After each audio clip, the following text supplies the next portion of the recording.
We, people who like single-player narrative-based video games, really are the fucking disgruntled older siblings of this industry, aren't we? Nothing is ours forever. Alright, you've had enough fun with your new Wolfenstein series, give it up now so we can let your hyperactive little cunt of a younger brother have it. Oh, he doesn't like it so much, so we're gonna break its kneecaps and make it multiplayer-focused. You were done with it, right? Why can't we just have something that's ours? Why does everything we have eventually get handed to Timmy Cuntface? You know he fucks the dog, right? Well, maybe if you bought a loot box now and then, we'd overlook you molesting the pets too. On the whole, it wasn't our most productive family therapy session. So here's Wolfenstein Youngblood.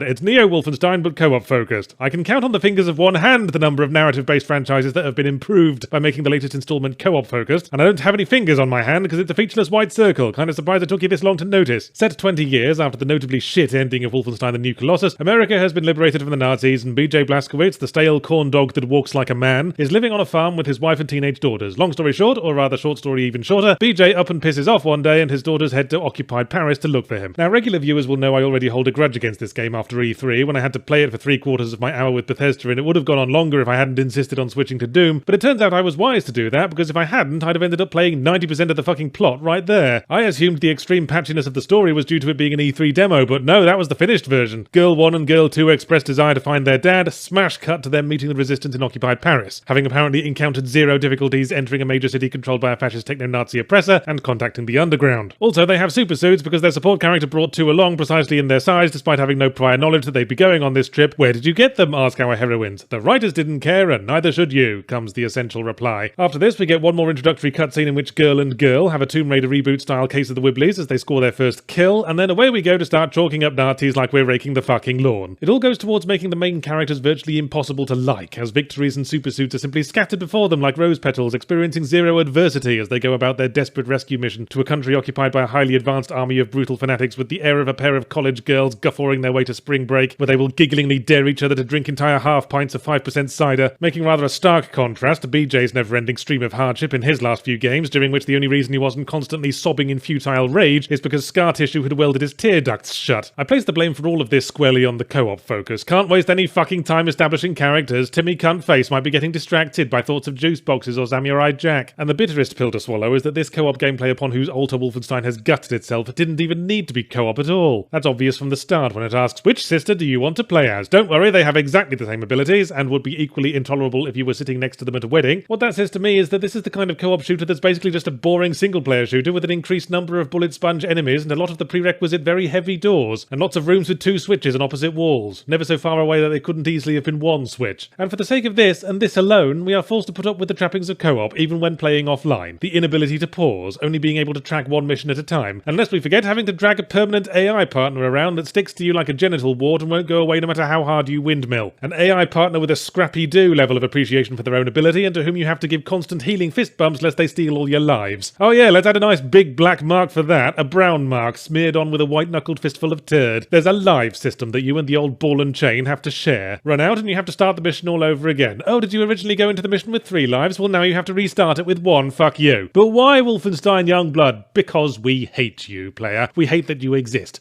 Because by existing, you prove that there's an audience for this tosh, forcing us to make it when none of us give much of a shit about it and would much rather be, say, working on the new Doom or picking biscuit crumbs out of our belly hair. So let's be scientific about this. How much does Wolfenstein Youngblood not care? Well, it's a pseudo-open world with multiple separated hub maps for side questing, which prompts a little blip on the give-a-shitometer, but your final objectives are basically given to you at the start, and all you need to do is grind up samey side quests until your level is high enough to do them. And that's the entire game structure right there. Shit's given 0.0. And then there's the enemy variety, or absence of same, ranging from armoured Nazi to larger armoured Nazi, but it's the enemy placement that makes the arrow on the give-a-shitometer start burrowing into the floor. I'm in one of many samey urban environments. My attempt at stealth inevitably fails when my AI partner is caught doing chalk drawings on the pavement. I gun down a horde of screaming bullet sponges with bullets and explosives, then pass through one flimsy gate and find another unit of Nazis completely oblivious to what I was doing next door. And then I go back through the gate and all the previous dudes have respawned. So all in all, I'm having as much impact on the world as my teeth have on a brass bollard. I have to pass through the underground tunnels again where it's pitch black and I can't use any gun without a flashlight, and they're full of the same Nazis as always. How can they fucking see? How can their exploding kamikaze dogs see? Serious Sam gets away with exploding kamikazes because you find them in open areas. In claustrophobic tunnels, they're basically, we're taking your health now, fuck you. So in conclusion, Wolfenstein Youngblood gives so little shit it is actively removing shit from the universe. Put that on your blurb, Bethesda, the video game equivalent of a colonic irrigation.